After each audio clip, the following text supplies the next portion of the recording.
Buksan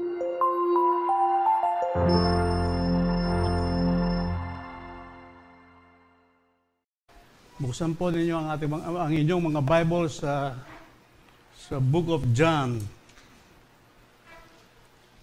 Chapter 9, verse 19 hanggang 25 po. Babasahin ko po sa wikang Pilipino, Tagalog. Ganito po ang sinasabi. At nangagtanong sa kanila na sinasabi, ito baga ang inyong anak na sinasabi ninyong ipinanganak na bulag? Paano nga nakakita siya ngayon?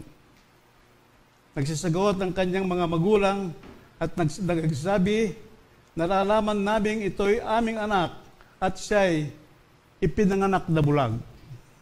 Verse 21 po, datapwat kung paanong siya'y nakakita ngayon ay hindi namin nalalaman, o kung sino ang nagpadilat ng kanyang mga mata ay hindi namin nalalaman.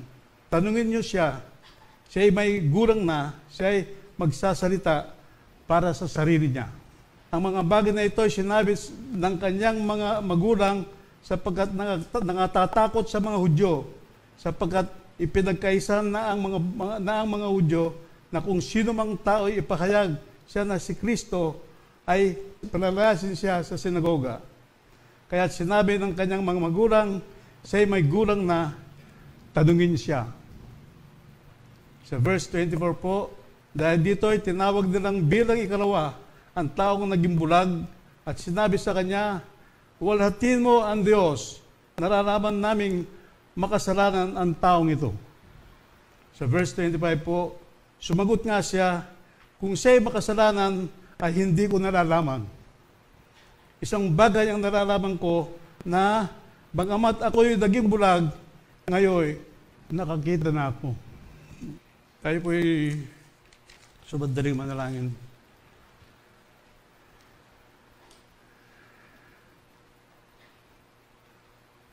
Banal na Diyos, makapangyarihan sa lahat. Muli, Panginoon, kami po ay nagpupuri, nagpapasalamat, Panginoon, sa iyong banal na pangalan. Maraming salamat, O Diyos, sa napakagandang araw na ito, Panginoon. At ganoon din, Panginoon, maraming salamat din sa mga anak mo na inyo pong ginamit sa pag-aawitan, Panginoon. Special number, ganoon din. At ganoon din, Panginoon, sa pastor of prayer na naging bahagi po ng aming pananambahan. O Diyos, nandito po ako. Nananalangin, O Diyos, na bigyan mo ko, O Diyos, ng wisdom. Wisdom, O Diyos, kagalingan, katalinuhan na nanggagaling sa iyo. Dalangin ko, O God, na mga salitang aking babanggitin ay maging kapakipakinabang, O Diyos, sa akin at ganoon din, O Diyos, sa mga tagapakinig. Maraming salamat muli sa iyong pag-ibig. Ito pa ang dalangin sa pangalan ni Jesus. Amen. Amen. Pwede na po tayong makaupo.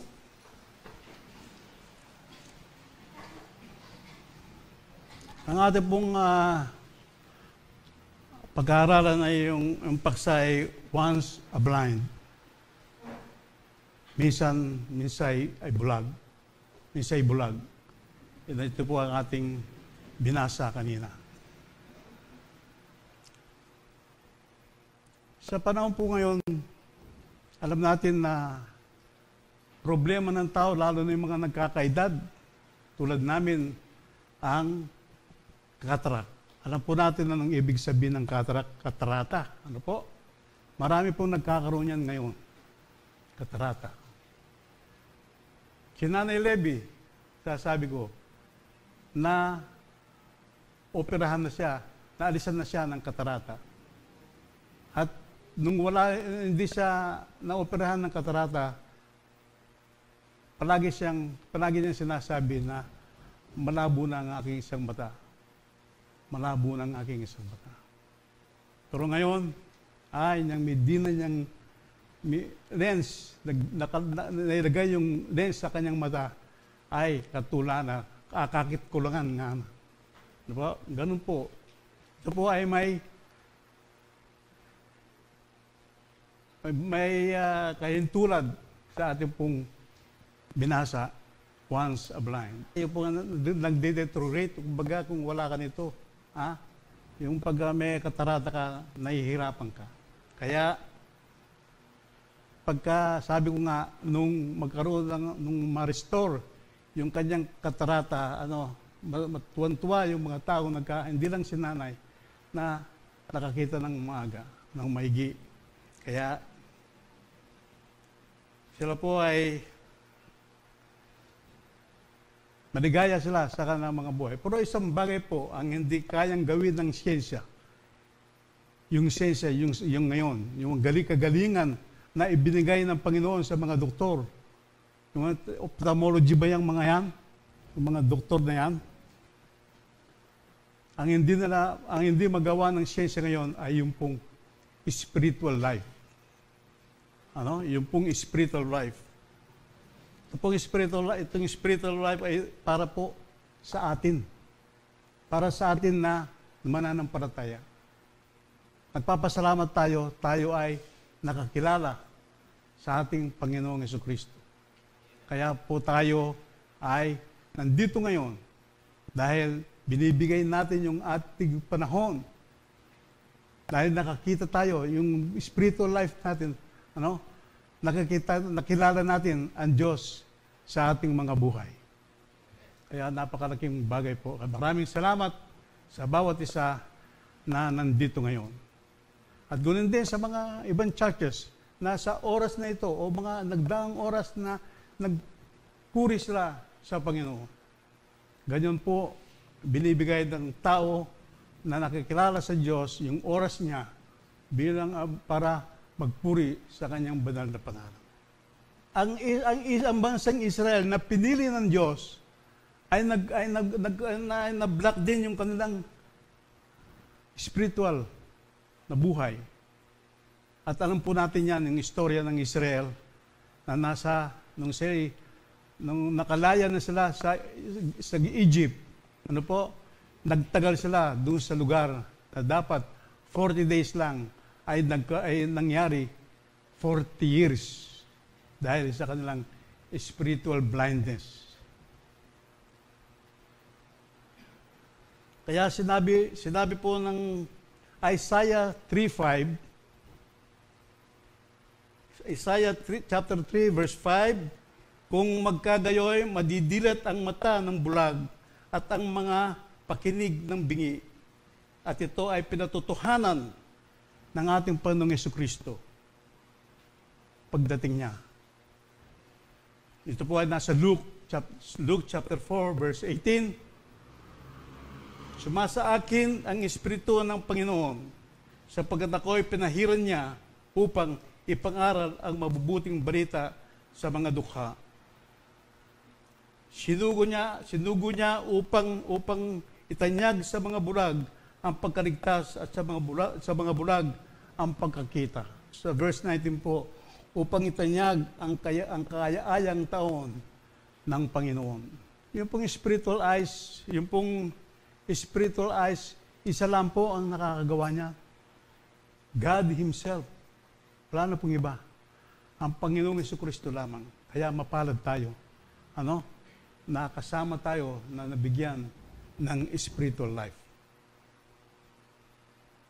Ito po ay sinabi sa Psalm chapter 119, verse 18, idilat mo ang aking mga mata upang ako'y makakita ng kagilagilalas na mga bagay sa iyong mga kautusan. Tulad po natin ngayon, ang kautusan ng Panginoon. Ano ang kautusan ng Panginoon? Tulad po ng ginagawa natin. Pagpuri sa Kanya, ibigay yung oras natin sa Kanya sa pagsamba, prayer meeting yan, o Sunday worship, o yung mga gawain ng mga iba ng kababahian, o sa mga men. Dito nga sa atin, wala nang men eh. Sabi ko, masakit pakinggan, patay ang men dito sa church na ito. Pero yung mga ladies, alam ko, active sila kasi si nanay, Bisa magpaalam siya, magpaalam niya ka na ako. Hoy, munta ako church, ating kaming ladies fellowship. Kaya pa yung leader eh. Kaya po. At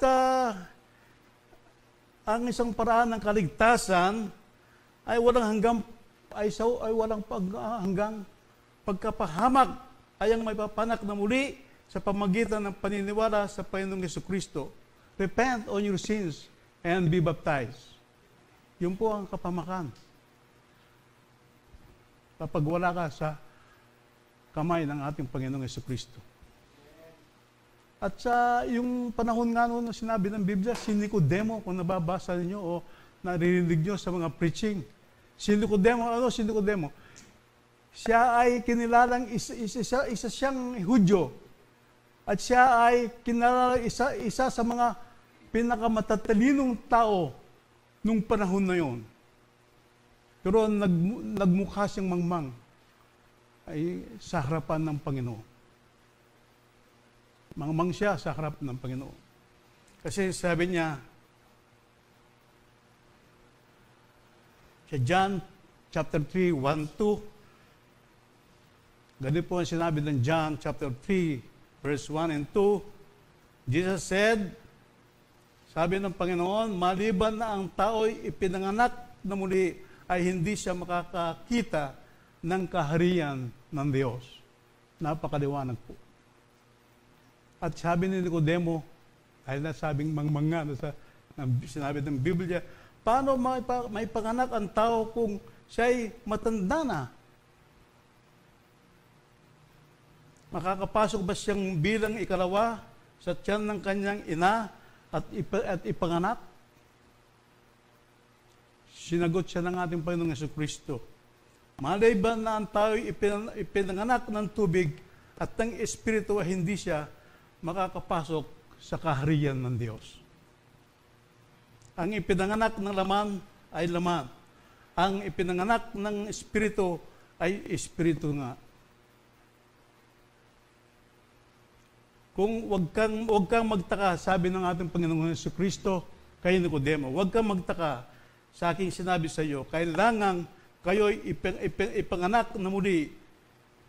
Napakaliwanag, kailangan ipanganak ka muli. Kaya sa panahon na ito, maraming Nicodemo eh. Marami pa, buhay pa rin si Nicodemo ngayon. Sa panahon ngayon. Bakit? Wala silang kakaalalaman sa spiritual. Sa buhay na spiritual. Bulag pa rin sila sa katotohanan. Babasahin ko po itong aking sasabihin. May mga simbahan na napupuno ng mga tao.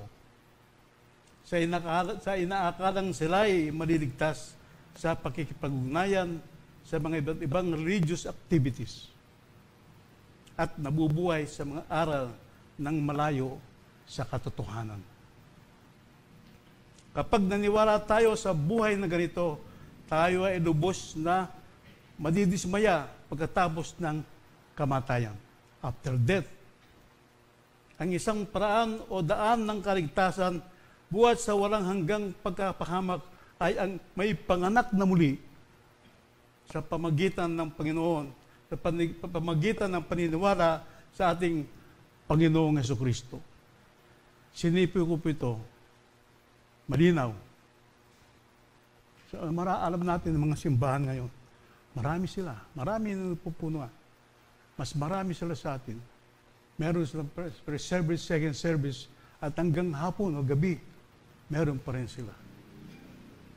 Pero alam po ninyo, masasabi ko na, sinabi ng Biblia, marami pa rin silang buhay pa rin. Kumbaga, katulad sila ni Nicodemo. Sino yung mga yan? Minsan, naglalakad ako.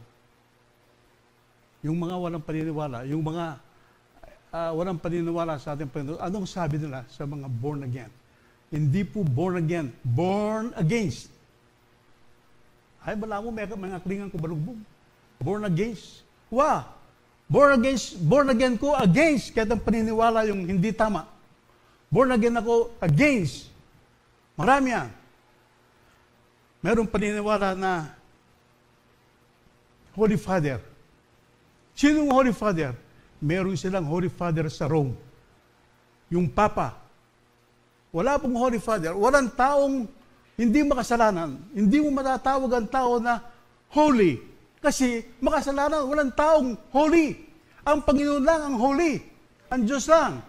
Amen po ba? Amen. Isa pa, ano pa? Yung child baptism. Ano po? Tayo dito, tayong mga born again, dito lalo na sa ating mga baptist, hindi tayo hindi nagbibinyag ang mga pastor ng bata na wala pang kamuwang-muwang. Bakit bibinyagan mo ang bata na walang kamuwang-muwang?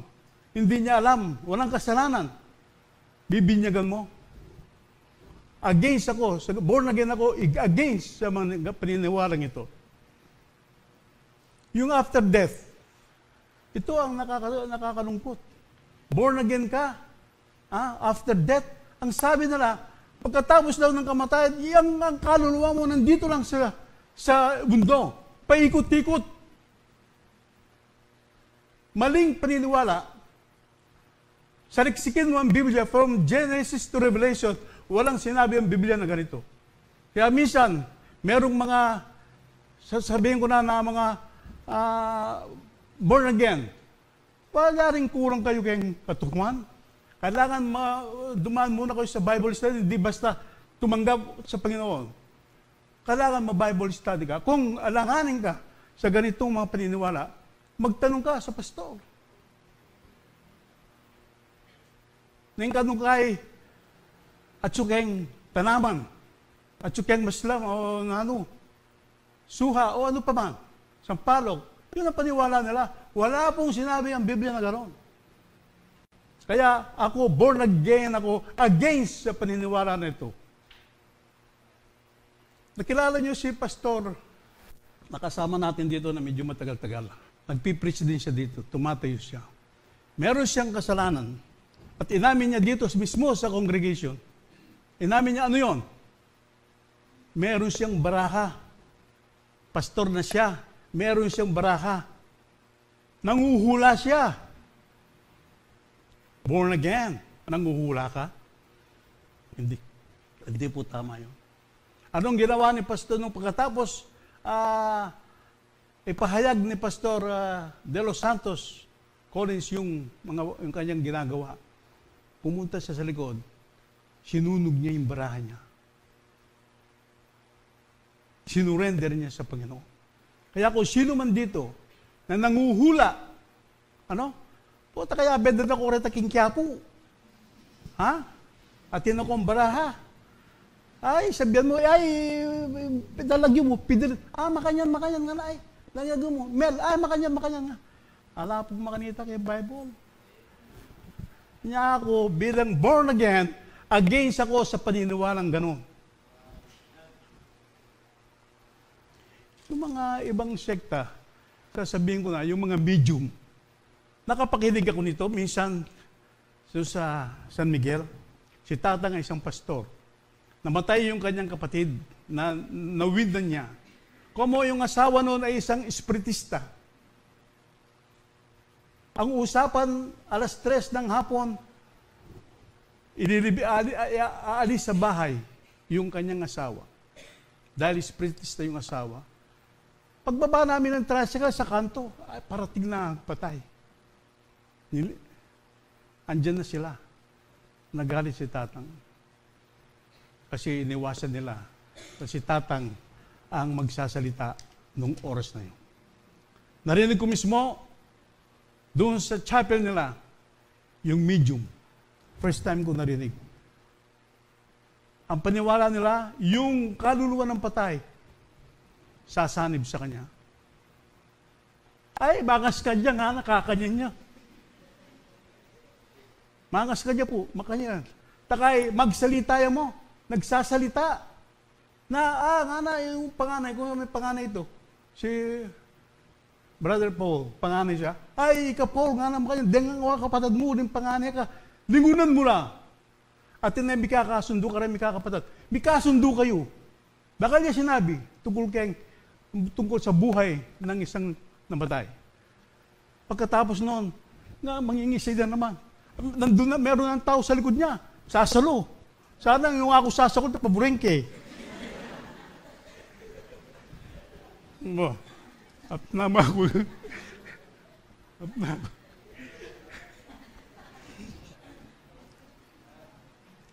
Marami po paniniwalang hindi tama. Purgatory.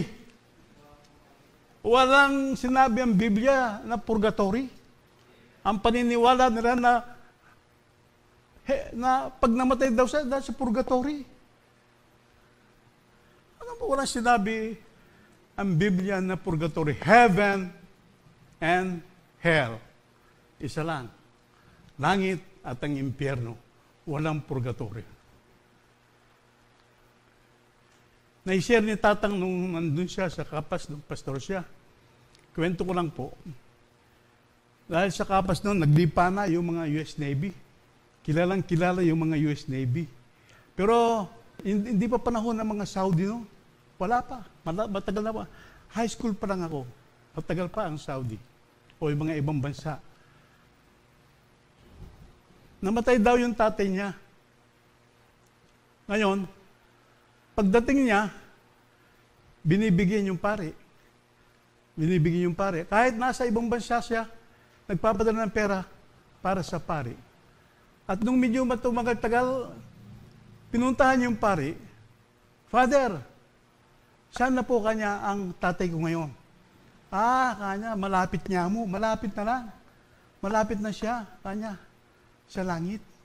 Ang ginawa ng US Navy, dahil marami na siya nagastos, kinuha na rin pera. Hinabrut yung pera sa pare. Kasi yung tatay ko, atleta siya. High jumper siya nung parol. Kaya niya yung lundagin yung langit kanya.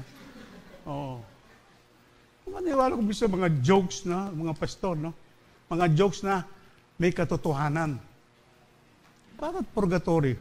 Magbabayad ka para sa kaluluwa ng iyong papa o yung mama o yung kapatid. Wala po sa Biblia. Hindi po sinasabi ng Biblia. Ako isang born again against sa paniniwala na. Kahit ko aure na rin born against nga ra. Kasi lalang paniwala eh. Ano po? Kung ikaw may paniniwala sa ating Panginoong Jesucristo, huwag mo sasabihin sa isang tao na nagpipreach o na born against. Ba't po, Pastor, Brother Rosa, karakanda? Ba't karakanda? Ba't kaya katamo karitak mo? Kasi tayo totoo, sila hindi totoo. Sa mundong ito, tingnan mo, alin ang marami? Lumabas ka. Alin ang marami? Hindi nagsisiba, walang church, walang pagkikilala sa Panginoon. Kaya marami. Amen po ba? Sabihin mo yung gano'n, kalwal ng pasdeng, Brother Oscar, Barlande yan nga. Anong pamanyabyan na karela nga. Ay. Nang upin ako maging pastor eh. Nung maging pastor ko, mas lalo na. Ay, sabihan ko bang, nung ika may nakang Kristiyano, kaya luklukan mo yan, bituwag ka. Meron pang isa, yung sa June 19, alam niyo kung ano yung June 19? Kapanganakan ni Jose Rizal, ang ating ang pinakilalang bayani sa atin. Meron mga Rizalista, nandun sila sa lugar ng Arayat. Pagdating ng June 19, at ito ang letrato ng Rizal, kakamaputila sa Samban de Jose Rizal. Alaki ang Biblia po ito. Wala sa Bible nyo. Kaya ako, born again ako against sa paniniwalang ganon. Kaya mapalad tayo. True and real born again tayo. Kaya sa mga sinabi ko na ito na nasabi ko na ito na may paniniwala kayo sa mga repent. Magsisi kayo. Mag-aral kayo ng salita ng Biblia. Sabihan niyo si pastor o yung mga kapatirat, mag-Bible study tayo. Baka kulang ko kayong Bible study. Tinanggap kayo mo. Kumbaga, tinanggap kayo sa salvation. Pero kailangan ang pag-aaral sa salita ng Diyos. Hindi basta born again ka. Kasi merong ganun pagka natanong ka ng mga ibang tao na hindi born again. Paano mo ipapaliwanag sa kanya? Hindi naman po na ang salita ng Panginoon ay pinagdedebatihan. Hindi po. Merong mga relihiyon ngayon na nasa TV pa sila, pinagdedebatihan yung salita ng Panginoon. Pag-aralan tayo. Pag-aralan nyo, hindi yung debate. Kasi sa debate, ay, bidalangan. Alam po natin yan pagdating sa public place pa sila. Meron pong relihiyon na gano'n, magaling sa debate. Si Tatang, nung pastor siya sa Kapas, nandun kami sa isang lugar ng Aringuren. Bata pa ako nung high school pa ako, hindi ako third year, second year. Nagsasalita siya, andun siya sa isang lugar, sa harapan ng bahay ng kanyang pinsan. Second cousin niya yun. Meron siyang loudspeaker. Kasalukuyan niya nagsasalita, dumating ang isang grupo, marami, alam ko na, maraming kuyog la, INC la. Naistorbo daw sila sa kanilang pananambahan. Araw yata ng Miyerkules ba? Huwebes? Araw, Huwebes. Naistorbo sila. Pinagpatuloy ni Pastor Mandap yung kanyang preaching. Hindi siya nagpa-istorbo sa kanila. Alam po ninyo, kinabukasan, at alam po natin, yung pinsan niya, dahil merong mga sinasabi yun, sinamahan kami, pauwi ng bayan, doon sa Calvary Baptist Church, doon sa Kutkut, Kapastar. Armado sila, baka kami ambusin. Kasi ganun doon ang paniniwala na. Kaya sabi nga ni Pastor John, minsan nakakwentuhan ko, meron ka bang kilalang, sabi ni Pastor John, meron ka bang kilalang Pastor Bautista? Ako parang ganun, parang nakilala kong pastor. Sinabi nung pastor na yun sa akin, yung panahon na yun, pinapatay ang mga pastor. Ibang panahon na yun. Alam niyo kinabukasan, dumating yung chief of police mismo ng Kapas. Kumatok sa gate, dahil ako bata pa nga, binuksan ko, si Pastor Mandap, pumasok sa bahay. Nag-usap sila. Atin yung samon. Didimandade. Didimandade. Sumama si Tatang, sinama niya ako. At umarap kami doon sa opisina ng mayor ng Kapas. Si Mayor, nakalimutan yung first name, pero alam ko yung apelyido, si Mayor Palad. Ang sabi ni Mayor Palad nung nasa harapan na sila, walang nilabag si Pastor Mandap. Andito yung kanyang permit. May permit siya. Permado ng sanggunian at saka permado niya. Kaya ginawa niya yung katungkulan niya. Walang nilamag. Aburida, demandade pa. Kaya nga sabi ng pastor, merong mga ni Pastor Bautista, may pinapatay ang mga pastor, no? Kasi bakit? Si pastor, siyempre pastor siya, parang yung pastor natin, si Pastor John. Kung sinong darating dyan, yung panahon noon, NPA, PC, police, pinapapasok niya, tinatanggap niya. Lalo na, minsan, meron nagpunta doon na isang PC, Master Sergeant siya sa PC. Minsan, anong nangyari? Nagkaroon sila ng mga celebration doon sa lugar, doon sa malapit sa, malayo sa bayan ng, malayo-layo, sa Almars yun eh. Lipat tulay ng Kutkut. Narinig itong pastor na itong PC na ito, may nakabuntot sa kanya medyo malayo, narinig niya yung kasahan ng baril. Papatayin siya. Ang ginawa ni pastor, ang ginawa ng tao na yun, kumatok siya sa bahay. Pinapasok niya. Pastor Kay, andyan yung membro, andyan yung membro ng ibang church na andyan sa yung church. Pinapasok niya. Medyo mainit yung panahon na yun. Basta pumudok, nagkaroon ng putukan sa Kapas noon. Hilata, patay ang tao. Kaya yung mga bahay noon, na ikukwento ko lang po sa inyo, ang mga bahay noon, may mga underground sa loob ng bahay nila. May mga hukay. Pag nagkaroon ng putukan, doon dadapa. Ay yung bahay sa tinitira namin sa kapas yung matibay na yung mga pundasyon at yung bato. Kaya hindi na kami gumawa. No? Ito po ang magugulat kayo. Ano pong nangyari? Pinadalahan si Pastor Mandap ng black ribbon. Nakasobre. Nakita ko doon sa harapan ng church. Nakasobre. 3 araw. Pag hindi ka umalis, papatayin ka namin. Hindi po ba maigpit yung hindi po nakako nyo nga? Nabanggit ko ito dahil nga isang born again, gagawin ng hindi mananampalatayang gano'n.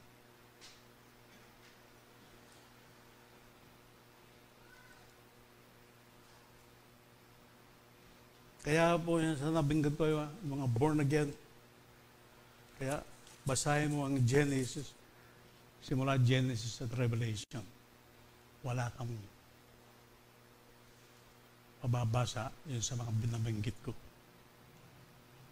Kaya yung ating physical sight, yung ating paningin, at saka yung spiritual sight natin, babasahin ko po, ikukumpara ko. Sa number 1 po, see the wonders of God's creation. Pag ikaw ay tulad natin ngayon, nakikita natin yung kamanga-manga na ginawa nila lang ng Panginoon. Ano po? See the wonders of God's creation. Sa spiritual sight, ang sabi, become aware of the greatness and majesty of God. As a result, we learn to worship God. Ano yun? Napakadiwan. Nagkaroon tayo ng spiritual sight. Ano? Na pag-aralan natin, nalaman natin na tayo ay nagpupuri sa Diyos. Yan siyang ginagawa natin. Ginagawa natin ngayon. As a number 2, became sensitive to light. Yun po sa physical sight. At ang sabi na sa spiritual sight, become sensitive to the leadings of the Holy Spirit. Ano? Sensitibo tayo. Alerto tayo. Tulad sa physical sight. Di ba, nalalaman natin nung panahon ng mga sine, wala pang SMS yan. Paglabas mo, galing ka sa dilim. Medyo nasisilaw ka sa liwanag. At dito, sensitive tayo sa leading ng Holy Spirit. Physical, spiritual side. At sa number 3, if we have dirt on us, we become aware that we are dirty. Alam natin, tulad ngayon, alam natin kung anong marumi sa atin. Ay, karoon natin ng imalo, ay, tingkang muri, ay, tingkang makanya. Ito po ang physical sight. At sinabi naman sa spiritual sight, become aware of our sinfulness. Aware ka. Nung makasalanan ka, aalisin mo. Bilang ikaw ay mananampalataya, tumanggap sa ating Panginoong Kristo. Aware ka. Aalisin mo yung kasalanan sa iyong buhay. Amen po? Amen. Amen po ba nga kapit? Amen. Know people more fully. Ito po ay sa physical side. In addition to hearing and touching with them, which a blind person cannot. Maliwanag po, makikita natin lahat. Ang mga katao na kita mong isang tao ng kabuuan, fully. At sa karagdagan ito, yung mahawakan mo siya.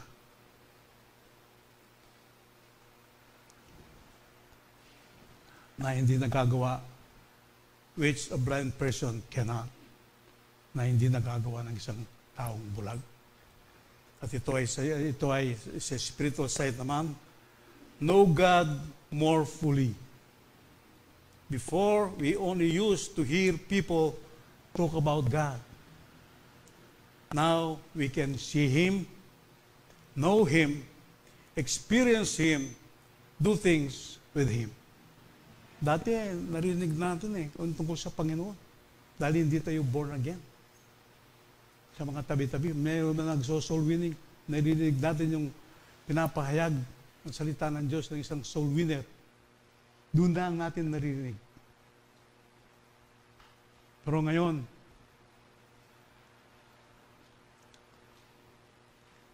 isa na tayo sa nagpapahayag sa salita ng Diyos. Na tayo ay nakilala natin siya, na-experience natin siya, now we can see Him. Brother Oscar, Pastor Val, now we can see Him. Ang Bible, pag nagsalita ka ng Bible, siya ay nangungusap sa iyo. Pag ikaw nagpipray, kinakausap mo ang Diyos. Napakalabo mo naman kung hindi mo pa alam yun. Kaya kung wala ka sa paniniwala sa Panginoon, sinabi mo sa Kanya ito, lungub kita, lumol kita, lungub kita, lumol kita. Makanita mo. Kaya, dakiakon tayo, mapalad tayo, nakakilala tayo sa ating Panginoon, sa ating Diyos. Diyos na buhay. Kaya ang Kanyang mga salita ay buhay. Lilipas ang langit at ang lupa, pero ang aking mga salita ay hindi lilipas. Napakaliwanag. Be a guide to other blind people. Ito po yung sa physical side. Be a guide to other blind people. At sa spiritual side, share the good news of Jesus Christ with other people. Kaya tayo ang ginamit ng Panginoon I-share natin. Ibahagi natin ang salita ng Diyos sa ibang tao. Tayo ang ginamit ng Diyos. Nung panahon na yung mga apostle, tayo ang mga apostle ngayon, gagamitin ng Diyos. Mapalad tayo. Tulad ko, isipin ninyo, bawat isa sa inyo, isipin nyo kung sino ang nakawin sa inyo. Sino ang ginamit ng Diyos at nakakilala kayo sa Panginoon? Sino ang ginamit ng Diyos na tao na nakakilala kayo sa Panginoon? Ako masasabi ko, ang aking tatay, si Pastor Mandap. Dahil bata pa ako, hindi pa ako nag-aaral, pastor na si Pastor Mandap. Ang ganung panahon na ito, ako ay nagagalak. Nagbubunyi ko sa aking sarili. Dahil sa mga salita ng Panginoon. Hanggang ngayon, itong edad ko na yon, ang aking buong pamilya, nasa kamay ng Diyos. Ganun po. Pag ikaw isang matatag na Kristiyano, padre de pamilya ka, o kaya ikaw nanay, kayin mo ang iyong mga pamilya. Tayo ang gagamitin ng Diyos para sa kaligtasan nila. Kaya, love our pastors. Pray for them and love them. Nasabi ko, yung truly love. Ngayon po ay buwan ng Pastor's Appreciation. Kaya, mahalin natin ang ating mga pastor. Pastor natin Kenny, Pastor John, ay kaganakana. Kaganakana. Maganda, mabait na lingkod ng Diyos.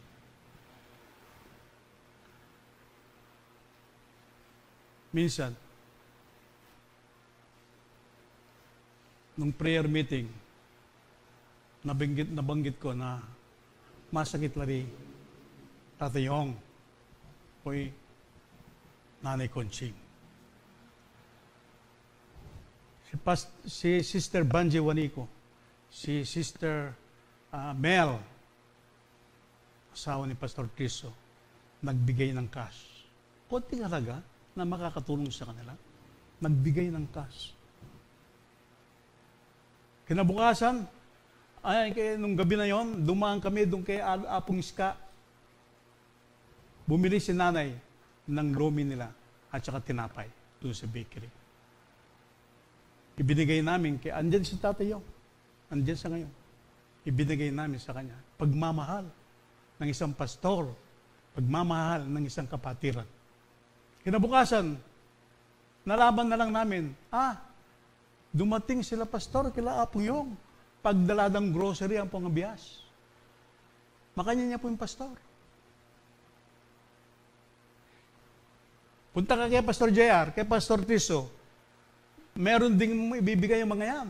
May gulay si Pastor Triso doon sa bahay niya, doon sa yarda niya. At ganoon din si Pastor JR. Ay, magkaroon kong gulay. Blessing ita. Ganyan po ang ating mga, kaya mahalin natin ang ating mga pastor. Kaya, love our pastors. Pray for them.